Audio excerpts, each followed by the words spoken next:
இன்னைக்கு நம்ம என்ன பார்க்குறோன்னா, இப்போ கிறிஸ்மஸ் வந்துச்சு. உலகமே சந்தோஷம்தான். ஏன்னா இயேசு வந்து இந்த உலகத்தில் பிறந்தது அதை விட ஒரு பெரிய ஒரு சந்தோஷமான காரியம் எதுவுமே கிடையாது. இயேசு ஏன் இங்கே உலகத்தில் வந்து அவர் பொறுக்கணும்? பழைய ஏற்பாட்டில் நம்மலாம் பார்க்கும்போது பாவ மன்னிப்பு அப்படியே கொடுத்துருந்தார். அவர் நியாய பிரமாணத்தை கை கொள்ளுகிறவங்க அவங்க பிழைப்பான்ட்டு ஜீசஸே சொல்கிறாரு. அப்படி இருக்கும்போது கூட இயேசு என்னதுக்காக இந்த பூமிக்கு வந்து அவர் ஒரு கொடூரமான ஒரு மரணம் மறிக்கணும்? அவர் ஏன் ரத்தம் சிந்தணும்? அவர் ஏன் அவமானப்படணும் ஜனங்க மத்தியில்? அவர் சும்மா சர்வசாதாரணமாக நம்மளை வெளியே யார் முன்னாலன்னா நம்மளை அடிச்சுட்டா நம்மளுக்கு எவ்வளோ அவமானம். அவர் சர்வ வல்லமை உள்ள தேவன். அவர் ஏன் மாம்சமாக வந்தார்? அவர் எப்படி வந்தார்? போன வாரம் சுரேஷ் பிரதர் சொன்ன வசனம் உங்களுக்கு ஞாபகம் இருக்கும்னு நினைக்கிறேன், மறந்துட்டீங்கன்னு நினைக்கிறேன். அவரு என்ன சொன்னாரு? இயேசு எப்படி இருந்தாரா? தேவனுக்கு ஒப்பா இருந்தார். தேவனுக்கு ஒப்பா இருந்து அவர் எப்படி இந்த உலகத்துல வந்தார்னா, தம்மை தான் வெறுத்து அடிமையின் ரூபத்தை அறித்து, சாதாரணமா கூட இல்லை, அடிமையின் ரூபத்துல ஆண்டவர் இங்க வந்தாரு. அவர் தேவனுக்கு சமமா இருந்தவர். அப்படி இங்க வந்து ஏன் அவ்வளோ ஒரு கொடூரமான மரணத்தை அவரு அனுபவிக்கணும் அப்படின்னு நம்ம பார்க்கும்போது அதை நம்ம சிந்திக்கணும். இப்போ ஓல்ட் டெஸ்ட்மெண்ட்ல பழைய ஏற்பாட்டில் யூதர்களுக்கெல்லாம் இயேசுவோடைய மரணத்துல ஒரு இடரல் உண்டாயிடுச்சு. முஸ்லிம்ஸ் இஸ்லாமியர்களுக்கெல்லாம் ஒரு இடரல், யூதர்களுக்கும் இடரல், இந்த யெகோவா விட்னஸ் இப்படி எல்லாம் இவங்களுக்கெல்லாம் வந்து இயேசுனுடைய மரணம் ஒரு இடரல் ஆயிடுச்சு. என்ன கேட்குறாங்கன்னா, தேவனை வந்து யாருன்னா கொன்னிட முடியுமா? அவரு ஆண்டவர் தானே, அவரை சிலுவையில் அடிக்க முடியுமா? அவரை என்ன பண்ண முடியுமா? அவரை வந்துட்டு முஸ்லிம்ஸ் இஸ்லாமியர்கள்லாம் வந்துட்டு ஒரு நபி தீர்க்கதரிசின்னு ஏற்றுக்கிறாங்க, ஆனால் தேவன் ஏற்றுக்கிறது இல்லை. யூதர்களையும் அவ்வளோதான். அவருக்கு மெசியா வருவாங்கன்னு காத்துன்னு தான் இருந்தாங்க. அவருக்காக அவ்வளோ இதாக காத்துட்டு இருந்தாங்க. ஆனால் அவர் வந்த பிறகு அவரை ஏற்றுக்கலை. ஏன்னா அவர் வந்த விதம் அந்த மாதிரி. அவர் அடிமைத்து ரூபம் எடுத்து வந்தார். அவர் ராஜாவா வருவாருன்ட்டு இவங்கெல்லாம் எதிர்பார்த்தாங்க. ரோமர்கிட்ட அவங்க வந்து எல்லாம் அடிமைத்தனத்தில் இருந்தாங்க. அங்கேருந்து அவர் மீக்குவார், நம்ம ராஜாவா வருவாருன்னு அவங்க எதிர்பார்த்தாங்க.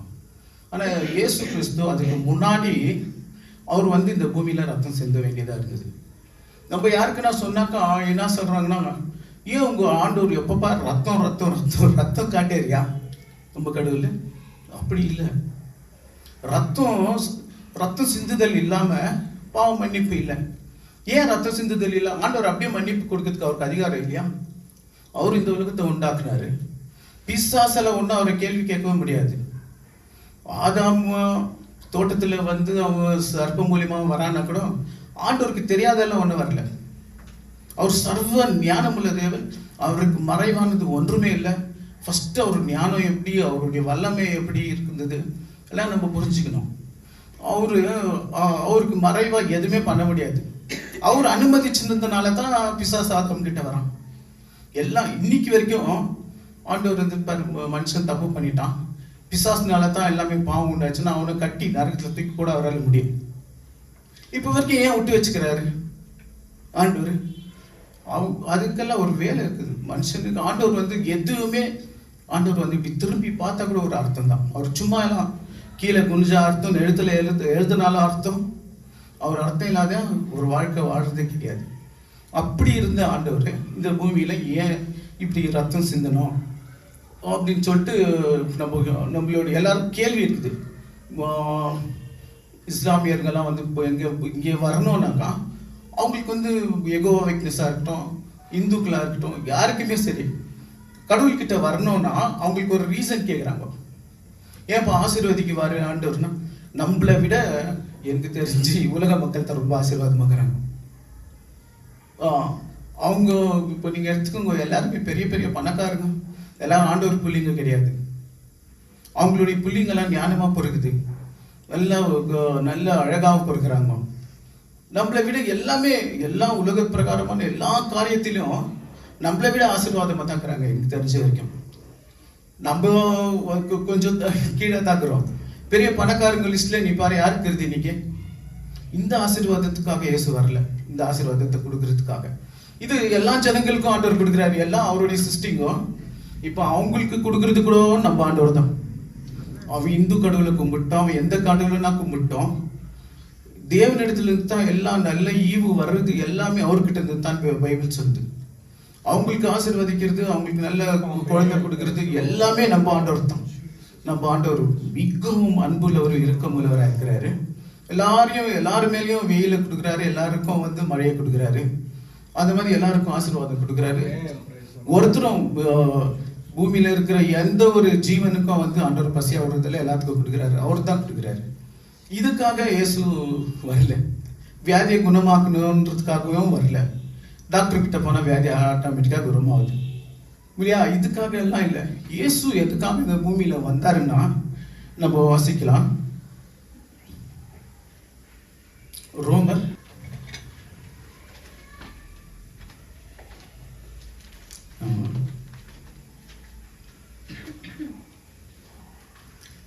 ரோமர் 5:18 வாசிங்க.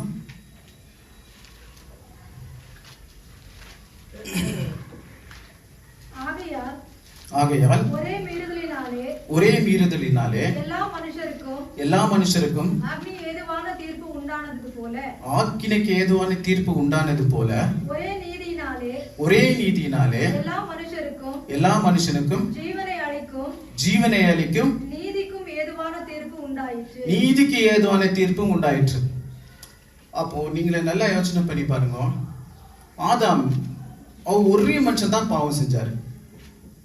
அந்த ஒரு பாவத்தினால தேவனுடைய கனெக்ஷன் கட் ஆயிடுச்சு. இது ஒரு மரணம். பைபிள் என்ன சொல்லுதுன்னா, மரணம்ன்றது நம்ம நினைச்சுக்கிறோம் நம்ம இவங்க செத்துறோமே, அதுவும் ஒரு மரணம் தான். தேவனை விட்டு நம்ம பிரியிறோம் தெரியுமா, ஒரு கனெக்ஷன் இல்லாத அது.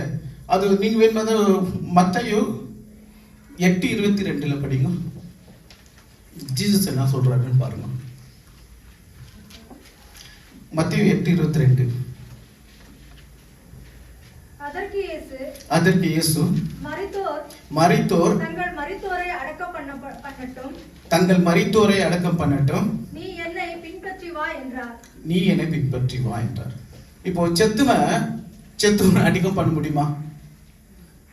எல்லாம் செத்துக்கிறாங்க. செத்துவன் எல்லாம் அடக்கம் பண்ண முடியும், அடக்கெல்லாம் பண்ண முடியாது.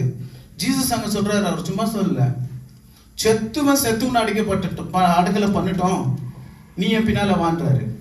இப்போ ஆவியில ஆத்மாவில அங்கே செத்து தேவனுடைய கனெக்ஷன் இல்லாத எல்லாருமே ஆண்டவருடைய பார்வையில அது உண்மையிலேயே செத்துவங்க தான். அவங்க வந்து உலக பிரகாரமா சாதாரணமா இப்போ நான் ரட்சிக்கப்படலன்னு வச்சுக்கேன், ஆண்டவர்கிட்ட இல்லை, ஆண்டவர்கிட்ட இல்லாதவன் வந்து நான் செத்துவன் தான், ஆனா இந்த மாம்சத்தை உயிரோடு இருக்கிறேன், நான் போய் அடக்கம் பண்ண முடியும். இதைதான் ஆண்டவர் சொல்றாரு. இப்போ நம்ம இந்த உலகத்துல இருந்து ஆதாம் மூலியமா பாவம் உண்டாயிடுச்சு. நம்ம எல்லாருமே எப்படி இருக்கிறோம்னா மறிச்சுட்டு இருக்கிறோம், செத்துட்டு இருக்கிறோம். செத்து போனவங்களுக்கு வந்து உயிரை எப்படி கொடுக்க முடியும்? அதுதான் வந்துட்டு பைபிள் சொல்லுது. இப்போ பழைய ஏற்பாடுல வந்துட்டு எப்படி நியாய பிரமாணத்தை கை கொள்றவ பிழைப்பான்னு சொல்றாங்க. நியாய பிரமாணத்தை கை கொள்றவ. ஆனா நியாய பிரமாணத்துல எப்படி கை கொண்டிருந்தாங்க? மிருகங்களுடைய ரத்தத்துல இப்படியெல்லாம் நீங்க படிங்க. எபிரேயர் 10:4.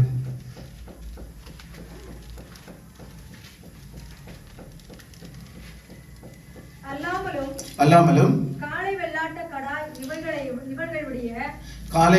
கடாய் இவைகளுடைய ரத்தம் பாவங்களை நிவிர்த்தி செய்ய மாட்டாதே. என்ன சொல்லுது?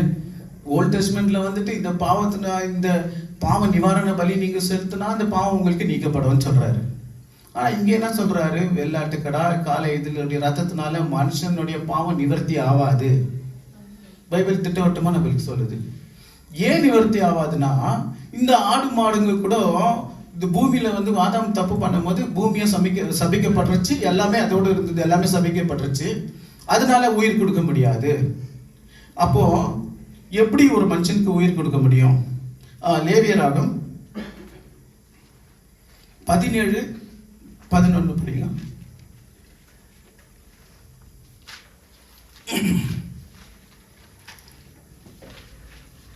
மாம்சத்தின் மாம்சத்தின் உயிர் ரத்தத்தில் இருக்கிறது இருமா. அப்போ ஒரு மனுஷன் செத்து போயிட்டான், அவனுக்கு உயிர் எதுல இருக்குதுன்னா ஆண்டவர் என்ன சொல்றாரு? மாம்சத்தின் உயிர் ரத்தத்தில் இருக்குது. படிமா. நான் அதை உங்களுக்கு பலிபீடத்தின் மேல் உங்களுடைய ஆத்துமாக்களுக்காக பாவ நிவிர்த்தி செய்யும்படிக்கு கட்டளையிட்டேன். ஆத்மாவிற்காக பாவ நிவிர்த்தி செய்கிறது ரத்தமே. இப்போ நீங்க நல்லா யோசனை பண்ணிக்கோங்க. இவங்க எந்த ஜாதியாரோ எந்த மதத்தாரோ வந்துட்டு ரத்தம் ஏன் ஊற்றப்பட்டுச்சுன்னு சொன்னா, மனுஷனுடைய உயிர் வந்து எதுல இருக்குதுன்னா ரத்தத்துல இருக்குது. இந்த ரத்தம் ஆடு மாடு இதுல வந்துட்டு அந்த ரத்தத்துல மனுஷனுடைய உயிர் பிடிக்கவே முடியாது. ஏன்னா அதெல்லாம் கூட மரித்து போனதுக்கு அடையாளம் தான். ஆனா ஆண்டவர் வந்து பழைய ஏற்பாடுல ஏத்துக்கிறாரு. எப்படி ஏத்துக்கிறாருன்னா, பாவ நிவாரணம் வந்து நீங்க செய்யும் போது இந்த பலியை கொடுத்தீங்கன்னா அதை ஏத்துக்கிறாரு. ஏன் ஏத்துக்கிறாருன்னா, அது கிறிஸ்துவுக்கு அடையாளமா இருக்குது. ஒவ்வொரு பலியும் சமாதான பலி, பாவ நிவாரண பலி, போஜன பலி, இது அநேக பலிங்க இருக்குது. இந்த பலிக்கு எல்லாமே வந்து எப்படி இருக்கணும்னா, அந்த பலி கொடுக்குற மிருகங்க ஒரு பழுது இல்லாத இருக்கணும், ஒரு ஸ்கிராச்சஸ் இல்லாத இருக்கணும். பழுதற்றதா இருந்து அதை பலி கொடுத்தா ஆண்டவர் ஏத்துக்கிறாரு. இதை வந்து ஹோல்ட் பண்ணி தான் வச்சுக்கிறாரு. ஏன் இதை ஹோல்ட் பண்ணி வச்சாருன்னா, கிறிஸ்து வரணும். கிறிஸ்துவோடைய ரத்தம் நீங்க நல்லா புரிஞ்சுக்கோ. கிறிஸ்து எப்படி இருந்தாருன்னா, அவர் எப்படி பிறந்தாருன்னா எல்லாருக்கும் தெரியும். மரியாதையுடைய வயத்துல வந்து மனுஷன் பொறுக்கிற மாதிரி பொறுக்காம பரிசுத்த ஆவியானவரால நிழலிட்டார். அவருக்குள்ள என்ன இருந்துச்சு? ஜீவன் இருந்தது. இயேசு கிறிஸ்துவோடைய ரத்தத்துல மாத்திரம் தான் ஜீவன் இருந்துச்சு. அந்த ரத்தம் நம்மளுக்கு ஊற்றப்படும் போது நம்ம ஜீவன் உள்ளவங்களா ஆயிரும். நம்ம ஆண்டவர் கூட கனெக்ஷன் ஏற்பட்டது. பழைய ஏற்பாடுல எல்லாம் மரிச்ச பரிசுத்தவான்கள் எல்லாரும் எங்க இருந்தாங்கன்னா, ஆபிரகாமுடைய மடின்ற பாதாளத்துல தான் இருந்தாங்க. கிளீனா சொல்றாரு ஜீசஸ். லாசர் வந்து தாழ்ந்த பாதாளத்தில் இருக்கிறான், ஆபிரகாம் வந்து மேல் பாதாளத்தில் இருக்கிறாங்க. அப்போ மேல் பாதாளத்திலிருந்து தாழ்ந்த பாதாளத்தை பார்க்க முடியும். ஆனா மேல் பாதாளத்துல வந்து எந்த விதமான உங்களுக்கு கஷ்டம் கிடையாது, எல்லாமே இருக்கும். கீழ் பாதாளம், தாழ்ந்த பாதாளத்துல தான் உங்களுக்கு வேதனை.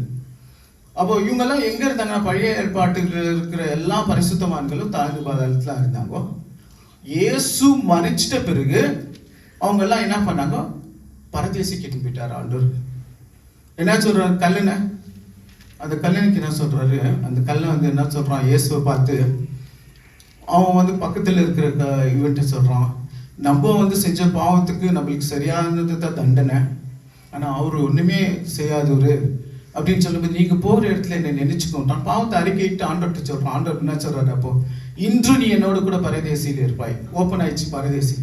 இயேசுடைய மரணத்துல தான் தேவாலயத்தின் திரைச்சில மேல் தொடுக்கி கீழே வரைக்கும் கிழிஞ்சிச்சு. எல்லாத்துக்குமே அர்த்தம் இருக்குது. ஏன் மேல இருந்து கீழே இருக்குன்னா, கீழே இருந்து கிழிச்சாக்கா யாரும் கிழிச்சிட்டாங்க பண்ணிடுவாங்க. மேல இருந்து கிழிச்சிச்சு. ஆண்டவர் வந்து பரலோகத்தின் வாசலை நம்மளுக்கு திறந்து விட்டுட்டாரு. அவருடைய சரீரம் எப்போ பிக்கப்பட்டுச்சோ அந்த திரை வந்து கிழிஞ்சிச்சு. பரலோகம் வந்து அடைக்கப்பட்டுச்சு. ஆண்டவருக்கு விரோதமா இருந்த நம்மள, பகையா இருந்த நம்மள ஆண்டவர் தேவனோடு கூட இயேசு கிறிஸ்துவோடைய ரத்தம் நம்மள ஒப்புரமாக்கிச்சு. அதனாலதான் அப்ப செத்துவங்களுக்கும் சரி, நம்ம வந்து இயேசு கிறிஸ்து சாவும் போதெல்லாம் நம்ம பொறுக்கல, நம்ம பாவமும் பண்ணிருக்கல. நீ யோசனை பண்ணி பாருங்க. இப்போ நம்ம செஞ்ச பாவத்தை எப்படி நிவர்த்தி ஆகுதுன்னா, விசுவாசத்தினால. வேற எந்த நற்கிக்கும் நீ எவ்வளவு நல்லது செஞ்சாலும் இயேசு கிறிஸ்து மறிச்ச அந்த கொடூரமான ஒரு மரணத்துக்கு ஈடே ஆகாது. இந்த உலகத்தையே கொடுத்தா கூட அவரு தான் படிச்சாரு இந்த உலகம். அதெல்லாம் நீ இருக்கிறத எடுத்து நீ என்ன தான தர்மம் பண்ணாலும், நீங்க அது கூட வசனம் இருக்குது 1 கொரிந்தியர் 13ஆம் அதிகாரத்துல, உன்னுடைய சரீரத்தை நீ சுட்டரிக்கை கொடுத்தாலும் உன்ட்ட அன்பு இல்லைன்னா ஒண்ணுமே இல்லைன்றாரு. உன்கிட்ட இருக்கிற எல்லாத்தையும் நீ வித்து அன்னதானம் பண்ணினாலும் உன்ட்ட அன்பு இல்லைன்னா அது பிரயோஜனம் இல்லைன்றாரு. நீ தீர்க்க தரிசனம் வர இருந்தாலும் சரி, அந்நிய பாஷை பேசினாலும் சரி, தூதர்களுடைய பாஷையை பேசினாலும் சரி, உன்கிட்ட அன்பு இல்லைன்னா உன்கிட்ட என்ன இல்லை, ஒன்றும் பிரயோஜனம் இல்லை. இப்போ எந்த இடர்களும் நம்மளுக்குள்ள இருக்கக்கூடாது. இந்த உலகம் நீங்க என்னன்னா யோசனை பண்ணி பாருங்க, உலகம் வேஸ்ட். உலகம் வந்து கொஞ்ச நாள் நம்மளுக்கு பார்க்கறதுக்கு அது உலகம் வந்து நல்லா தெரியும். அந்த உலகத்துல நீ வாழ்ந்த திடீர்னு நம்ம போறோம். இன்னைக்கு நான் பேசினுக்கிறேன், போற வரையில நான் மறைச்சிட்டேன்னா அவ்வளோதான் இந்த உலகத்துக்கு எனக்கு கனெக்ஷன் கட்டு. அதே மாதிரி தான் நம்ம வந்து எதையுமே இந்த உலகத்துக்காக ஆண்டவரை வந்து இழக்கவே கூடாது. ஆண்டவர் புதிய பிரமாணத்தை நான் உங்களுக்கு கொடுக்குறேன்றாரு. என்னன்னா, நான் உங்களில் அன்பு கூர்ந்தது போல நீங்களும் ஒருவரில் ஒருவர் அன்பு கூறுங்க. இது புது பிரமாணம். பழைய பிரமாணம் வந்து தன்னை தான் நேசிக்கிறது போல பிறரை நேசி, உன் முழு இதயத்தோடும் முழு பலத்தோடும் உன் முழு ஆத்மாவோட முழு ஆவியோட ஆண்டவரை வந்து நம்ம அன்பு கூறணும். இதை அன்பு கூர்ந்து தன்னை நேசிக்கிறது போல பிறரை நேசிக்கிறவன் வந்து எல்லா கற்பனையும் அவன் கை கொண்டுட்டான்றாரு. இந்த ரெண்டே கற்பனையில எல்லாம் அடங்கிருச்சு. அப்போ அன்பு கூறுவன் வந்து நான் உண்மையாவே ஒருத்தன் அன்பு கூறுறேன், அவனுக்கு கண்டிப்பா நான் தீங்கு நினைக்கவே மாட்டேன், தீங்கு செய்யவே மாட்டேன். அப்படி இருக்கும்போது அதே இடத்துல ஆண்டவரை நான் அன்பு செய்யும் போது நான் ப்ரேயர் பண்ணுவேன், பைபிள் படிக்குவேன். ஆண்டவரை அன்பு செஞ்சு அவரை பத்தி புரிஞ்சுக்கின்னு நம்ம அவரை ஆராதிக்கணும். அது அவரை பத்தி எல்லாம் தெரிஞ்சுக்கணும். அவர் எவ்வளவு நல்லவர், அவர் எப்படி வந்தார் இந்த பூமிக்குன்றது எனக்கு ரொம்ப ஆச்சரியம் ஆகிடும். எப்படி வந்தாருன்னா, அவரு தேவ தூதரில் சற்று சிறியவனாக்கி வந்தாரு. தேவ தூதனை உண்டாக்குந்தே யாருன்னா அவரு தான். இயேசு இல்லாத நீங்க படிங்க, யோவான் 1ஆம் அதிகாரம் 2, 3, 4, 5 வருஷம்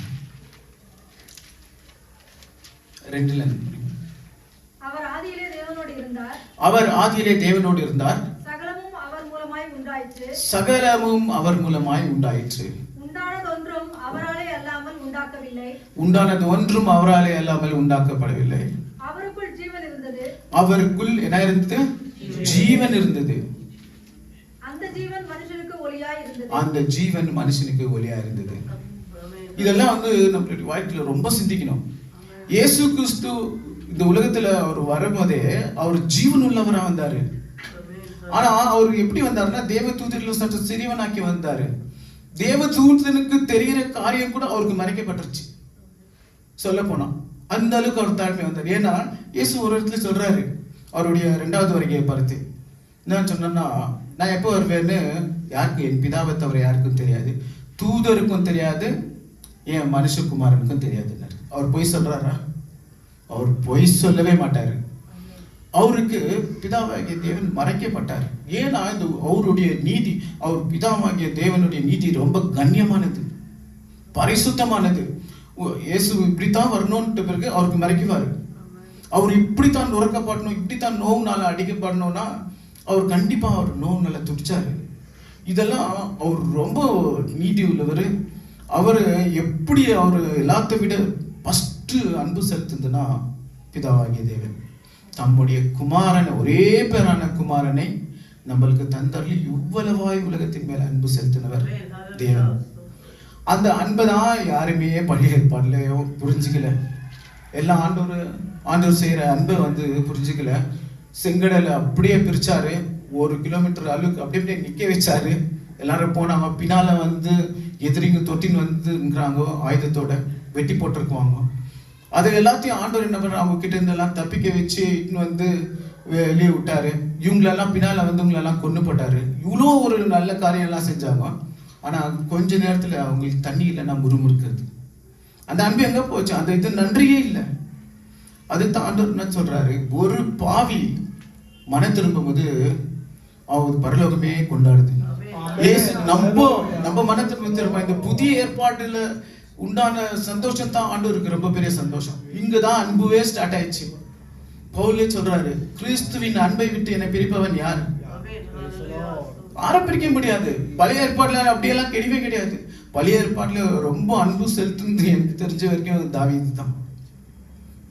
தான் நான் அன்பு கூறுவேன், கர்த்தர் நல்லவர், அவர் கிருபை நல்லது, எல்லாமே. அவர் அவ்வளோ பாவம், பயங்கரமான பாவம் பண்ணாரு.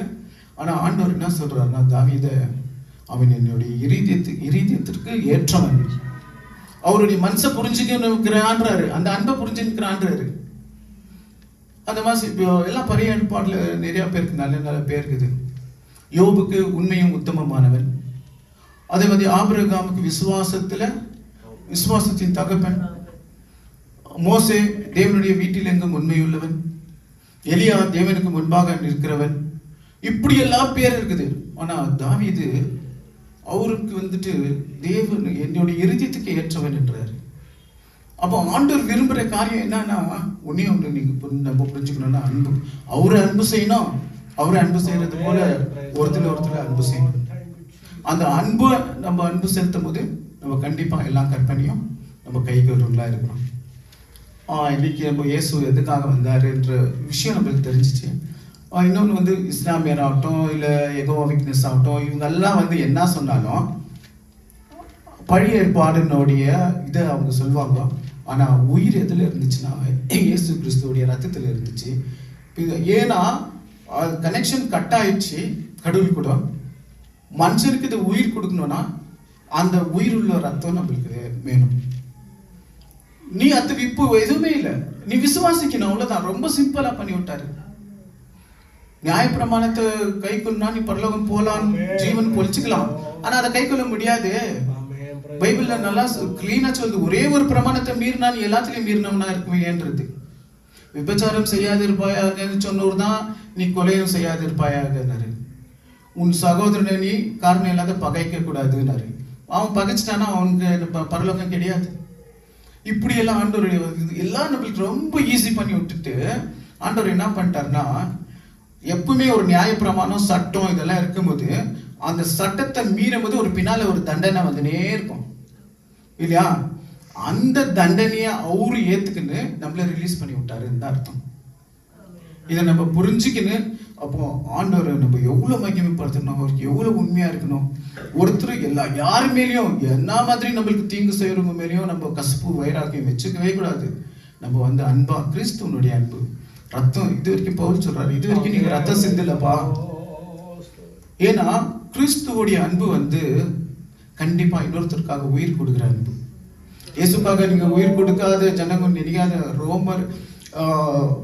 ரோமர் ஆட்சியில இவரு நிறைய ஜனங்க ரத்த சாட்சியா மறைச்சாங்க, ஆண்டவருக்காக ரத்தம் சிந்தினாங்க. அந்த மாதிரி இன்னைக்கு கூட ஒரு நிறைய பேர் மறைவா சிந்தின்னு தான் இருக்கிறாங்க. அந்த ஏன் அதற்கு எல்லாம் காரணம் என்னன்னா, ஆண்டவர் வல்லமை உள்ளவர், அதிகாரமா சொல்றாரு, அவர் இது பண்ணிடுவார் அது பண்ணிடுவாருன்றதெல்லாம் அவெல்லாம் மறைக்க முடியாது. தானா வந்து உயிர் கொடுக்க முடியாது. அன்புனாலதான் வந்து உயிர் கொடுக்க முடியும். அந்த அன்பு, கிறிஸ்துவின் அன்பு நம்ம கிட்ட இருக்கணும். இயேசு இந்த உலகத்துல பிறந்ததே வந்து தேவனுடைய அன்பை வெளிப்படுத்துறதுக்காகவும், அவர் அன்பா இருக்கிறாரு மனுஷன் மீது என்று நம்மளை அறிஞ்சுக்கிறதுக்காகவும், அவருடைய பிறப்பு எவ்வளவு முக்கியமோ அவருடைய மரணம் அதை விட ரொம்ப முக்கியமானது. இந்த வார்த்தைகளை நான் சொல்லி நான் முடிக்கிறேன். ஆண்டவர் கொடுத்த இந்த நேரத்துக்காக நன்றி சொல்கிறேன். நீங்க எல்லோரும் உங்களுடைய இறுதியத்தில் ஆண்டவருடைய வார்த்தை போட்ட பரிசுத்த ஆவியானவருக்கு நன்றி சொல்லி விடைபெறுகிறேன்.